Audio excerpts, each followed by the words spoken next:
कहत कबीर सुनो भाई साधो, कहत कबीर सुनो भाई साधो, अरे कहत कबीर सुनो भाई साधो, कहत कबीर सुनो भाई साधो। साहब मिले सबूरी में, अरे साहब मिले सबूरी में, मन लागो यार फकीरी में।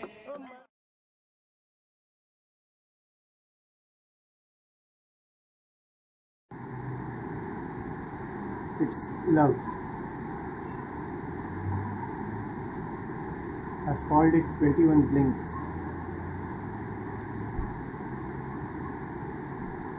21 blinks because it is either understood in a blink or not understood at all.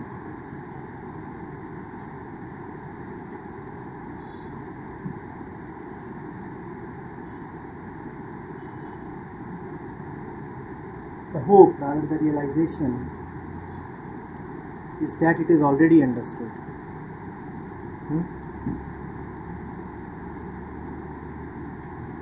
It's easy, as easy as blinking.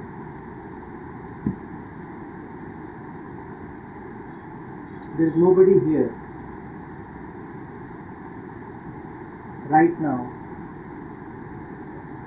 even as the session has not even begun. There is nobody here who does not absolutely and fully understand what each of these verses is about. And I insist, even if you claim that you do not understand what this stuff is about, I would still assert that we all know. We all know it is impossible to not know, for what is being said is as simple and direct and close as one can be to oneself. It's about one's own nature that these verses are. It's impossible to not to know.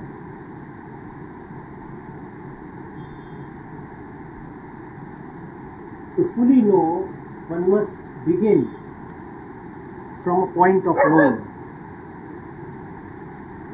Beginning from a point of not knowing, it would be impossible to know.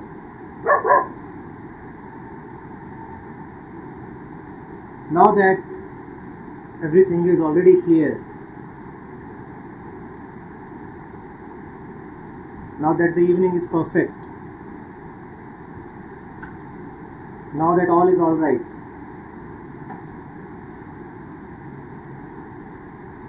what is it that we want to talk about? Given that we fully well know these verses because we are the author of these verses, now which one do we want to discuss?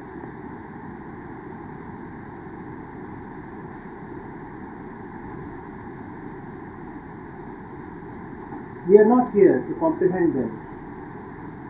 We are not beginning from a point where we say that we do not understand, and as the session progresses, we will understand. No, we already understand. If anything, the session would enable us to get rid of the conception that we do not understand. We understand in a blink. It's impossible to miss this. We may have great interest in missing this. We may be fully committed to not to understand. Yet, it is our destiny to understand. We know And in this matter, we are absolutely helpless. We know.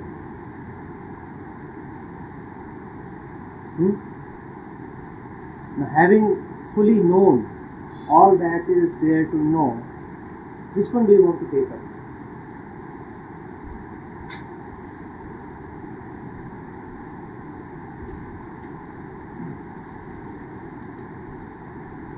If you do not know, then I cannot help you know, nobody can help you know.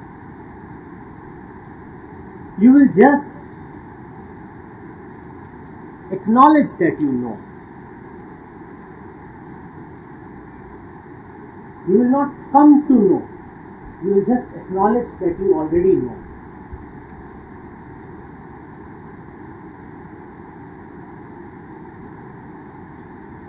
Yes, where do we begin?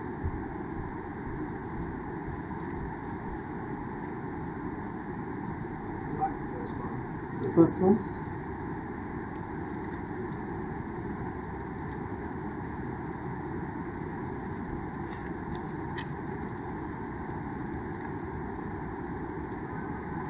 I want both of us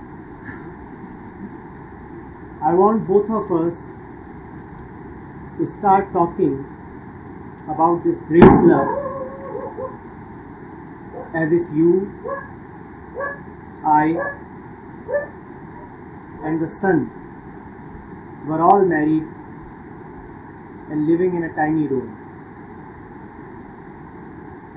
helping each other to cook, do the wash, weave and sew, care for our beautiful animals. We all leave each morning to labor on the earth's field. No one does not lift a great pack. I want both of us to start singing like two traveling minstrels about this extraordinary existence we share, as if you, I, and God were all married and living in a tiny room. As if you, I, and God were all married and living in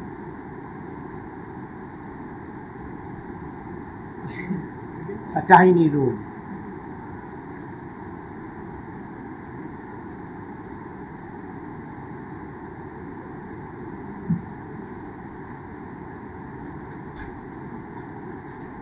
A marriage, a relationship can never be between two persons. Never. Whenever it is a person that is attracted to another person, the fate of the relationship will be the fate of the person. What is the fate of the person? Are you the same person that you were 10 years back? Are you the same person that you were 5 years back?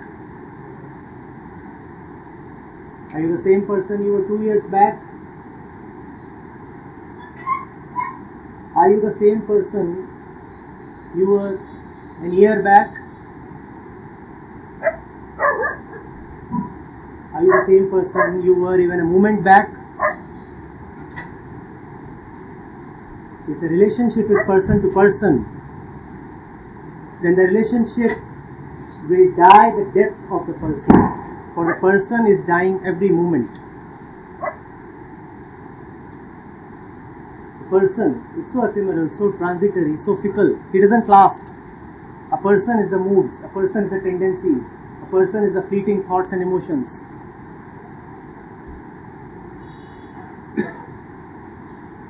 In name, just formally, just superficially, the relationship may continue in time, but it would just be a drag.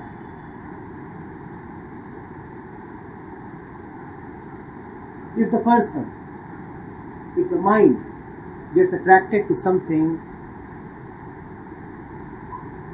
then that attraction would pass away as quickly as that particular state of mind passes away. And we very well know that states of mind come only to pass away. Now after that, you may formally, socially, legally still maintain the relationship, but that relationship would have no life.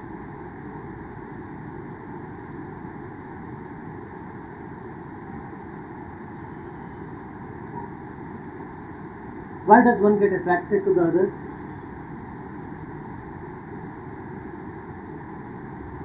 One gets attracted to the other just as one gets attracted to anything. Why does desire arise? Why does that pull, that attraction happen? Senses, yes, but what does the attraction want? To drive us to action. Yes, and what does the action want? Why do you want to act? Fulfillment. So all desire is for the sake of fulfillment. Even to the other person, one is attracted for the sake of fulfillment. So one is attracted to a person for fulfillment, one is attracted to an idea for fulfillment, one is attracted to material, to an object for fulfillment. One is attracted to person A for fulfillment. One is attracted to person B for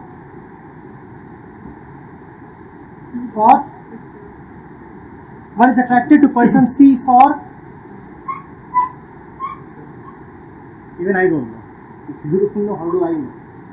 One is attracted to person C for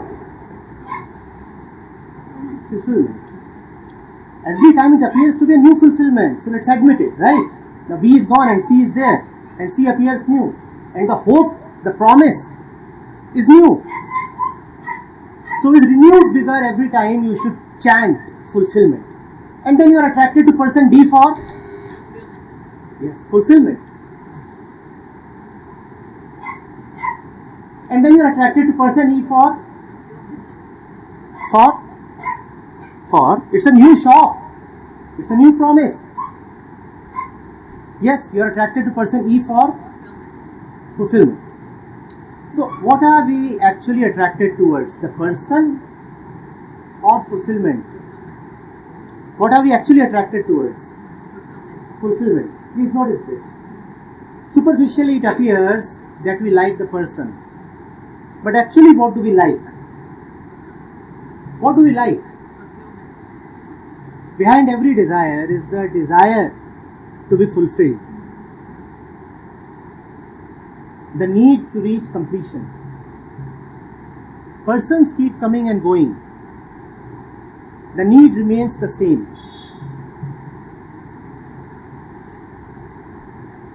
So if one feels that one is related to a person, it is not quite proper. One is always related to fulfillment itself.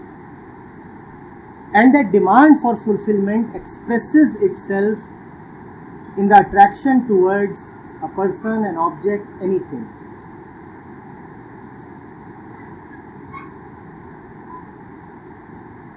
All the time, the mind wants peace. That peace you can call as fulfillment. Continuously, the mind wants completion. You can call that as fullness or dissolution. That is our permanent love affair. The mind seeking fulfillment. The mind may look attracted to anything or anybody, but actually the mind is always attracted to, and that is our one and only love affair. That absolute, total, final fulfillment is also called as God. That is also called as God.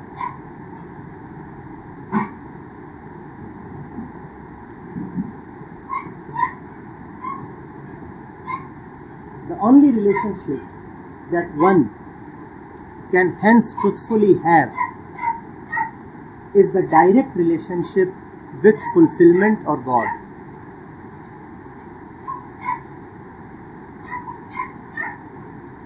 Any other relationship would be tangential, wayward.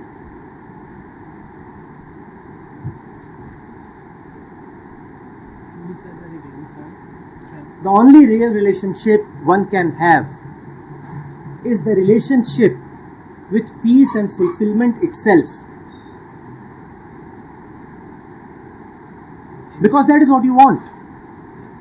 If that is your only demand, then any movement in any other direction towards any other entity would be a wayward movement. That is what you want, and instead of that, you are taking this direction. It cannot result in peace. It will only create more chaos, more suffering.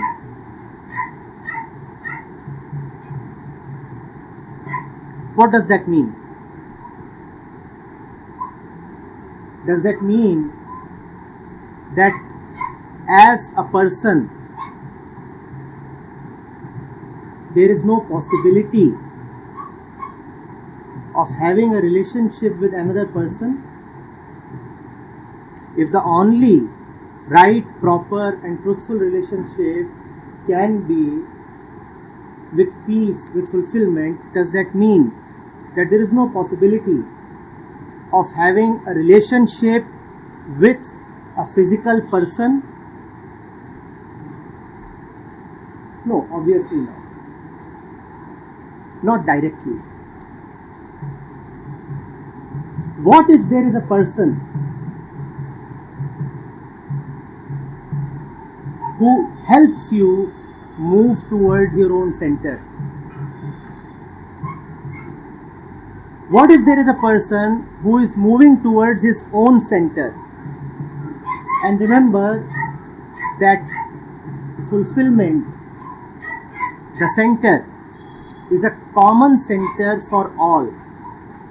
Peace is not compartmentalized, diversified or different for different people. Peace is like silence. Silence is one, common, same, nothing for everybody.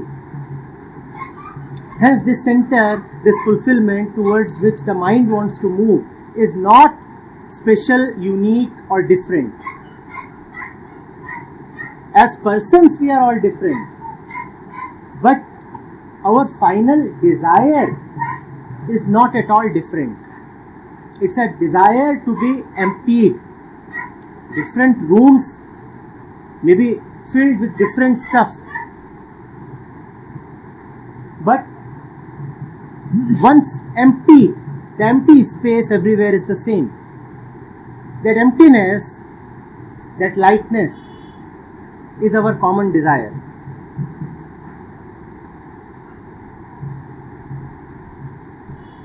There is another person who is moving towards the same emptiness. By coming in contact with the person, your own movement is accelerated. Now, being in contact with this person becomes a way to come to your own center. Remember, the person is not important.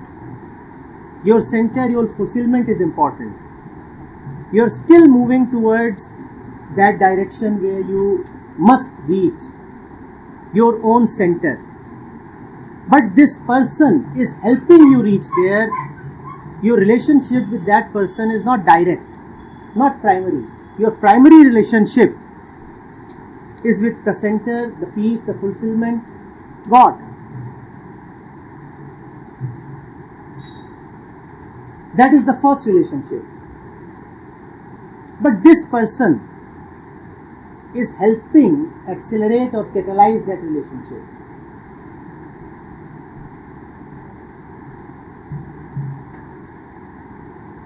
Now an indirect relationship will be there. But that relationship is not person to person. You will not say that I am interested in you, the man or the woman. You will say I am interested in the truth, in God. And you are wonderful because you helped me reach there. I am interested in going to my center. I am interested in finding peace. And you are wonderful because you helped me find that. You are wonderful only because you helped me find that. For no other reason. Remember, for no other reason. The primary importance is to truth itself.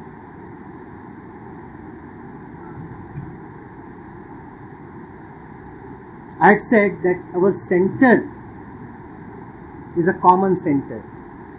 As persons, we are different. You could visualize a sphere in which there are 1,000 points in three-dimensional space. But all those points have a common center.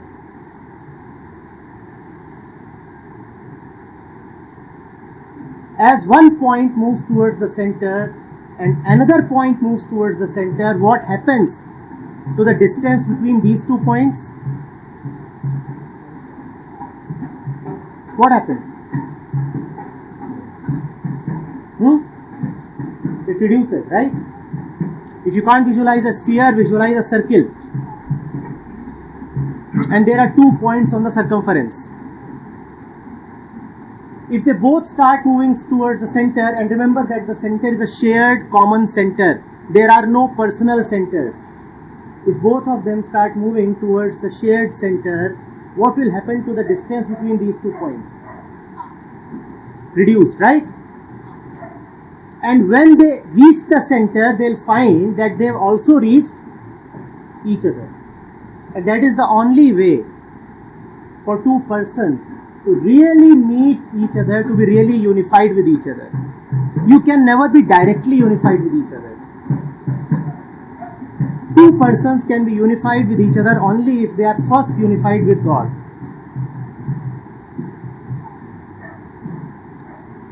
And hence every real relationship is a triangle. The center and these 2. These 2 moving towards the center, and that is why the poem says, you, me and God living together in that tiny room. And the room keeps on getting tinier, tinier, tinier, tinier, tinier. And ultimately the room vanishes because all 3 are compressed into one. Gone, finished, dissolved. God loving God. No you, no I, no God, just God.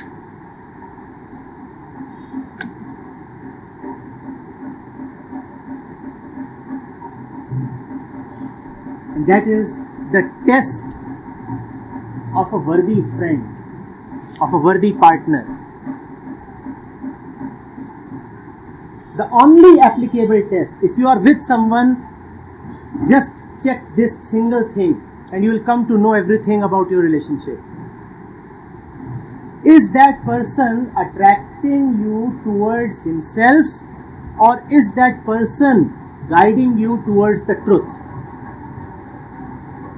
If a fellow attracts you towards himself, he cannot be your well-wisher. If a fellow wants to become your first priority, he is not worthy to be your partner. A fellow is a deserving partner only if he has no intention of drawing you to himself or herself. His intention has to be to help you reach your destiny. And your destiny is liberation from the person, not attachment to another person.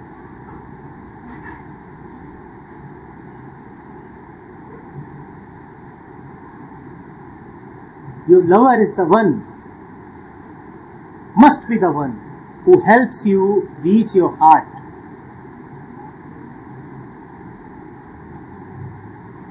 And that is the only qualification. For a friend, for a lover, for a companion, for a guru, for anybody you come in contact with. What is the effect of that person upon you? Does that person send you towards peace, or does the presence of that person make you disturbed, excited, animated? Anybody who causes mental activity to intensify within you cannot be your friend, cannot be your lover, cannot be your well-wisher.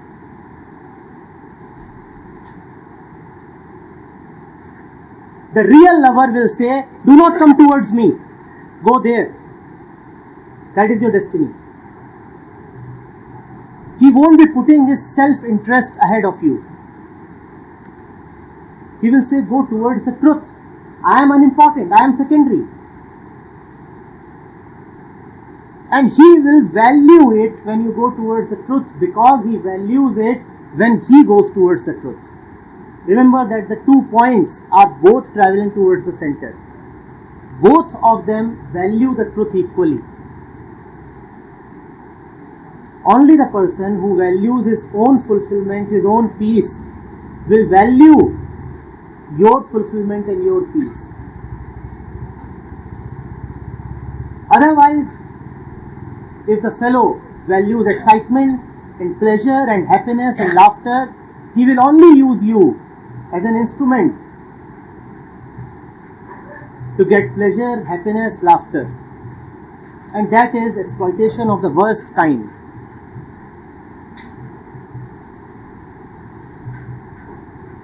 Where there is no God, there is only exploitation.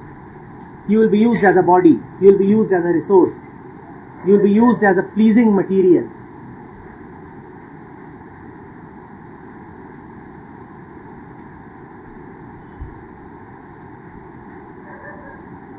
Marry God. That is the only right relationship. Be wedded to God.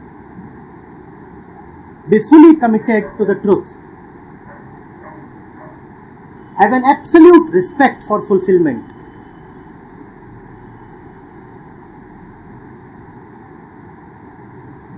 That is the only right relationship. Moving towards the truth. By the way, on the road, if you meet a co-traveler, that person deserves to be your friend. Embrace him. But for the sake of that person, don't leave your road, don't drop out. Don't say that you are there taking a wonderful bath in that fountain, or looking pretty in that shopping mall. So I leave this road and join you there. No.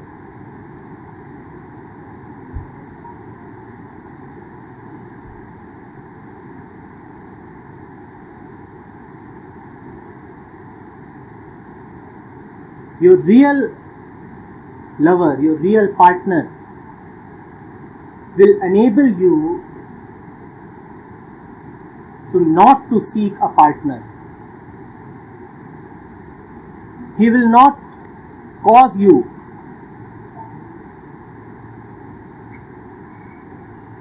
to be more addicted to a partner.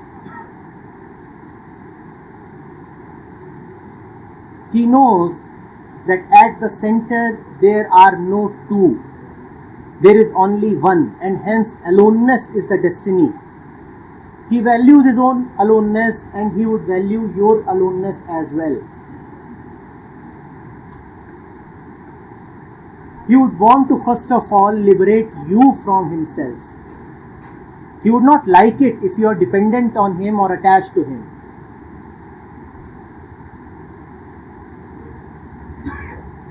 His first priority would be to set you free. Free of the world and free even of himself.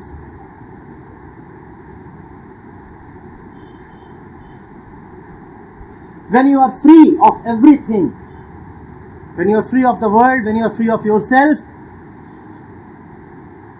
then you are wedded to freedom. And to be wedded to freedom is to have God as the spouse.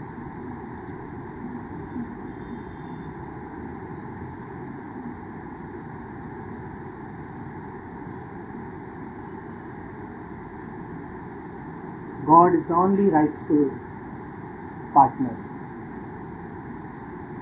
Peace is the only lover. Truth is the only attraction. Nobody wants anything else. Nobody has ever wanted anything else. So don't be deceived by faces. Don't be taken in by personas. Whenever you feel an attraction towards anything, please know who is really calling. The person is not calling you. Peace is calling you. And the person is useful only as long as he is a harbinger of peace. Otherwise, the person has no value.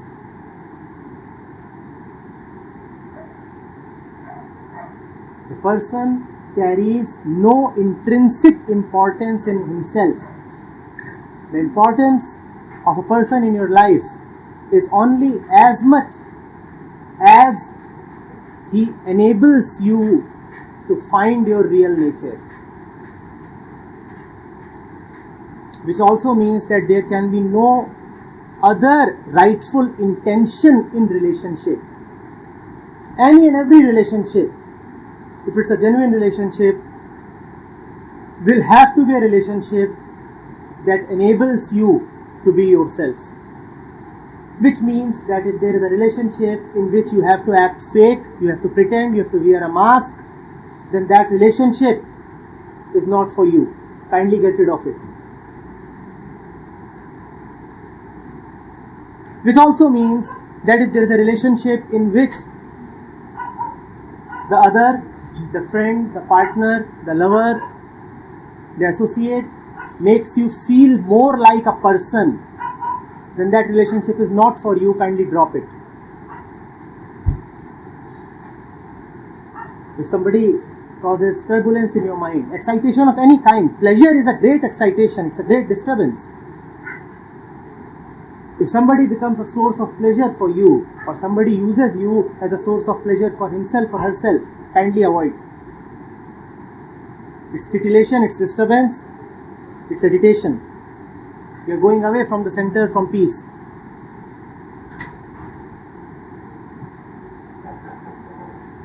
If in the company of somebody you start feeling more like a man or a woman, more like a mother or a father, then that person is pushing you in identities. Kindly avoid. The only real one for you is the one in whose presence you feel just light, just free, just nobody. You don't feel a wife, you don't feel a mother, you don't feel a husband, a father, a friend, an uncle. Find that one out. A person is worth being with only if you can be nothing in his company, absolutely light, absolutely alone, empty, free of responsibilities and obligations, free of identities. That is the right one. You come in contact with him and you forget all the stuff that you have been carrying.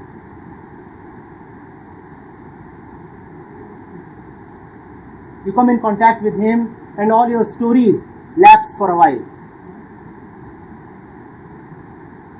You sit in front of him and time stops. You are with him and worries have ceased.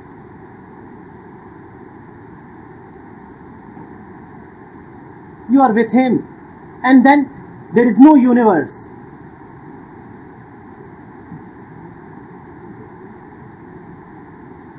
That is the right one. Take him as the one sent by fulfillment itself, fulfillment sends its messengers. God sends His letters.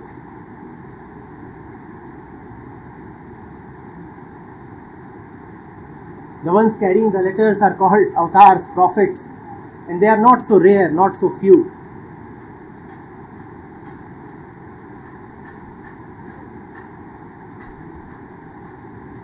If you have not met one of this kind, then at least don't settle with a false one.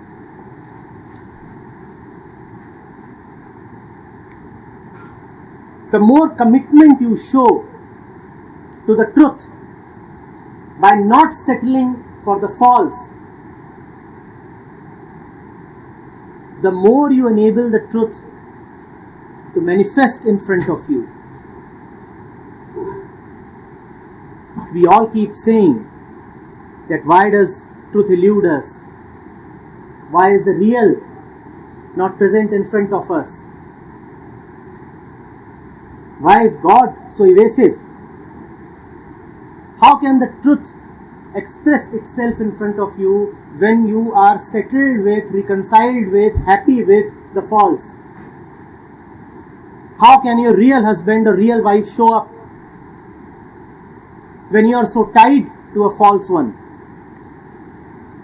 The real lover will keep waiting because you are in the embrace of the false one.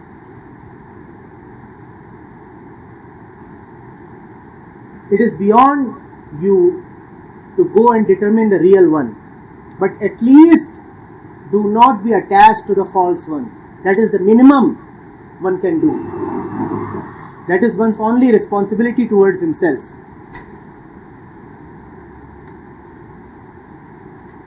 God, you and I. Just the three of us. Not two, not four.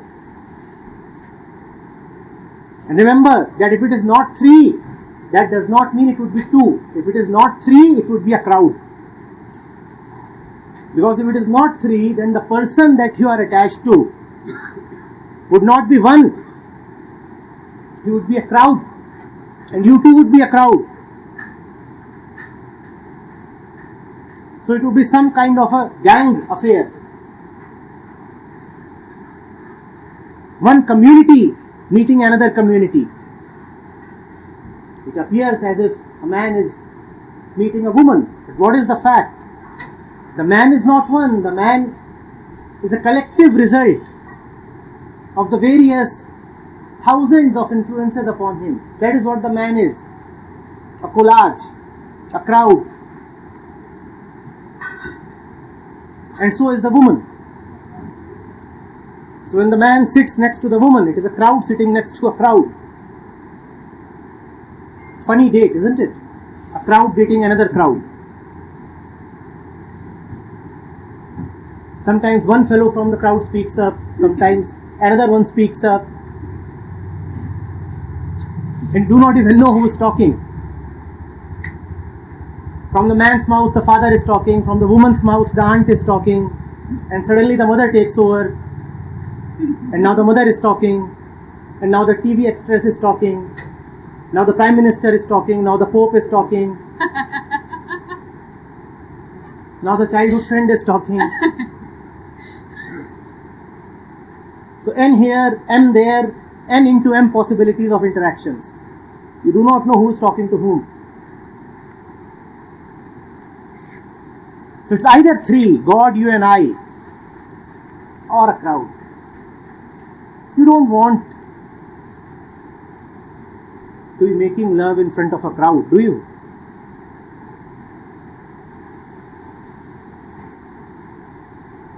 The important is better kept intimate.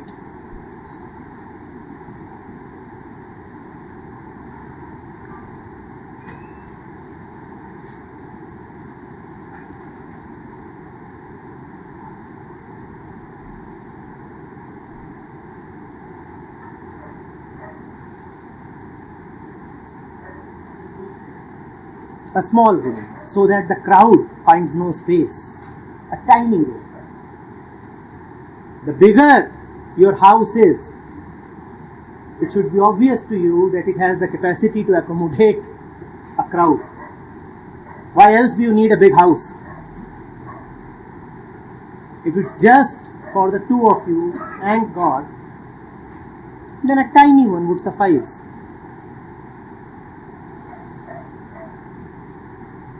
How much space do lovers need? Do they need mansions? No. They settle for the quietest of corners. Even if there is space available, they would cuddle into each other and not use the space.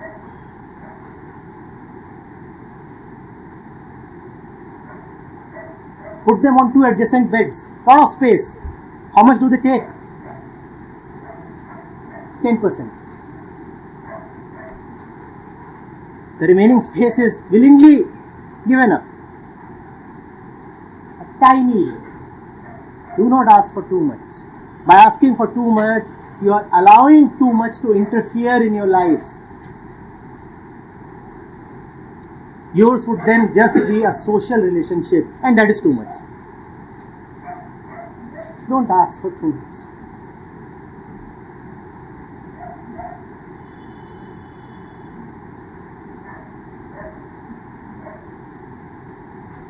Search not for the right person, search not for the right guru, search not for the right man or woman. Search directly for that, the one, your destiny. Search directly for that, and if you are searching for that, then your reward will be that you will get the right guru, the right lover, the right man, the right woman as well. Getting the right person is always incidental. It's a byproduct. You're looking for God and you met her along the way. You're not looking for her. She was looking for God, you two were looking for God. And what are you looking for? Oh, that? Me too. Let's walk together. This walking together is real relationship. You are walking together towards your common destiny. You are not walking towards each other. Please understand this. You are facing in the same direction, and the direction is that of truth. You are not looking at each other. If you and your lover keep looking at each other, surely very soon you would be looking away from each other as well. Look not towards each other. Look in the same direction.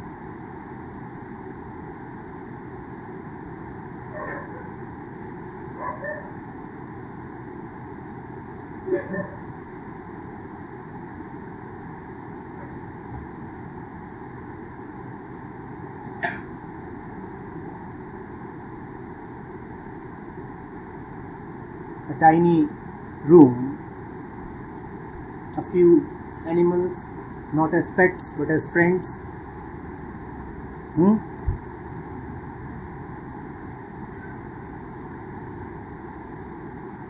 A musical instrument maybe. And what more do you need? If you have love and you still need more, then you don't have love and you won't get anything more. That's one inexorable characteristic of love. Once you have it, you don't need anything more.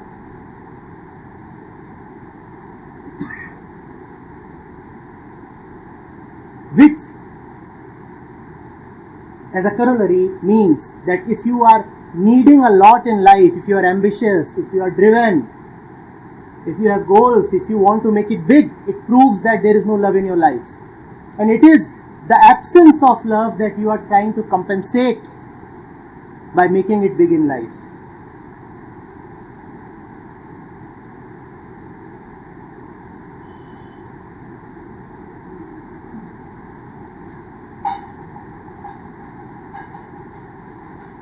No mansions, tiny rooms. God is small, very small. He can be accommodated in the tiniest of places. The Upanishads say Ano Raniyan. He is smaller than the atom.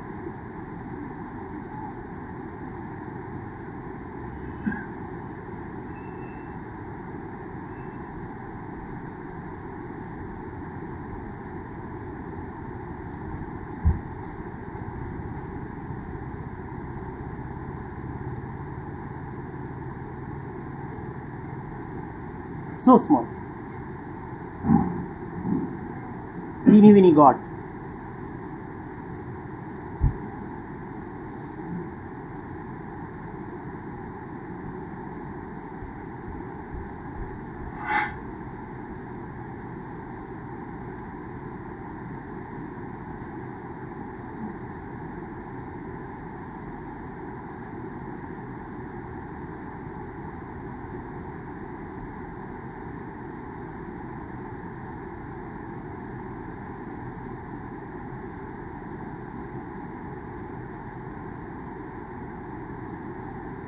If a relationship fails, just know that it has failed because was not enough of God in it.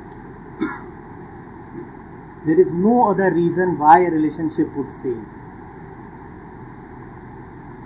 No relationship would sustain or last or be auspicious if it does not have a spiritual base. Man likes woman, woman likes man.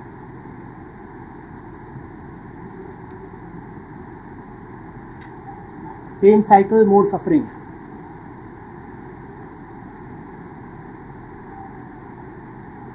Man likes God, woman likes God, both are wedded to God. A triangular love affair. Nice. For all three. Ask yourself, if you have ever been in a failed relationship, did the relationship have enough of God in it? And more importantly, ask yourself regarding your current relationships. Does this relationship have enough of truth in it? Is the relationship peace oriented? Do we sit together and talk about each other, or do we sit together and talk of God? If the two of you sit together and talk of each other, then you are doomed to suffer.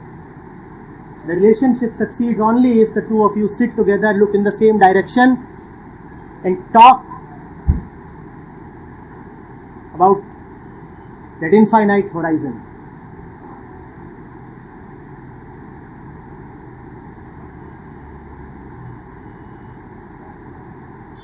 If the fellow does not love God, how is he going to love you? If he could not be loyal to the truth, how is he going to be loyal to you?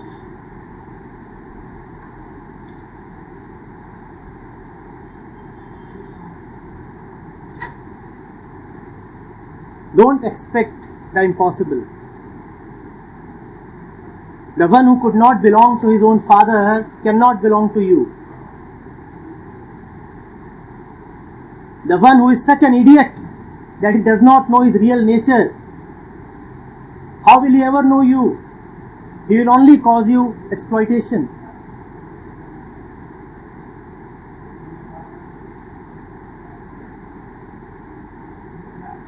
Don't be wedded to idiots.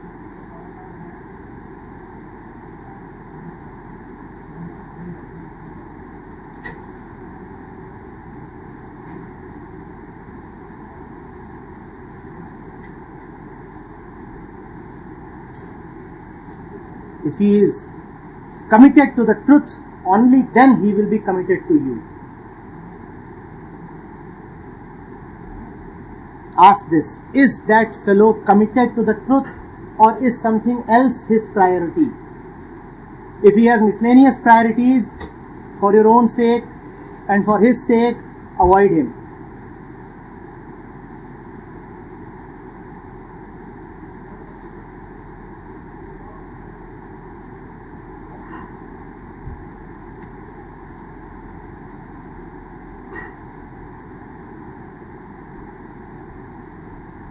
An ambitious mind will never be able to love. A fellow who is going after success, after achievement, how can he be a lover?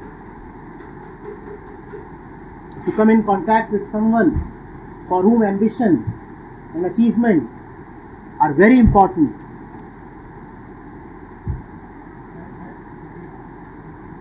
then you must know that he is not the one. An ambitious mind cannot love.